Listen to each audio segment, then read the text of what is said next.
Hey everyone, welcome back. In this video, let's learn about Claude Cowork.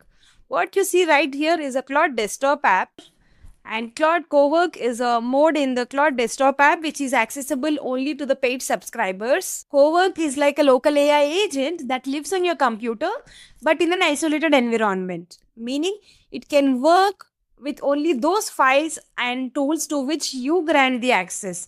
And if any mistakes happen, then the environment to which you granted access is affected and rest of your system stays safe. Co-work works alongside you. It meets you where your work happens and allows you to delegate work to Claude. On your computer, it can access, read, edit, and delete files. Of course, before deleting files, it seeks your approval. On cloud, it can connect through services like Gmail, Slack, Notion. It can not only read but also make updates in case it has to work on your company related dashboards or portals to which there are no connectors. Claude will use Claude in Chrome to work on the browser. Cowork is designed for multi-step, longer-running workflows where you just describe what you want.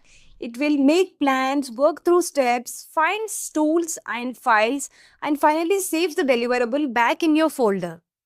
Cowork works best when you give it a clean context, a clear outcome, and a defined output format. You need to tell it clearly what it has to access, upon accessing what it has to do, if there are any constraints, and what it should output and in what format. Let's see a practical now. I am asking Cowork to take a look at my downloads folder, scan the contents, propose a plan for organizing items, categories to create, how files should be sorted, naming conventions to apply, and the files to flag for review and deletion. And do not delete anything. Let me grant access.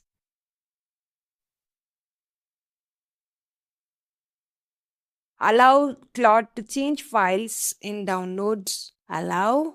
It has taken a look at my downloads folder and has proposed the following structure that you can see. It is proposing based on the recordings that I have, zip files, plugin files, spreadsheets, and also naming conventions. And it is finally asking if you want me to go ahead and execute this reorganization except deletions, or would you prefer to start with just one category? So I would just ask it to go ahead and do the reorganization of file. For now, I've just asked it to do the reorganization. You see, it has already finished organizing folders. Here is my downloads folder. It has cleanly organized everything. So yeah, that's how we have to give prompts, a clear input, clean context, and a defined outcome.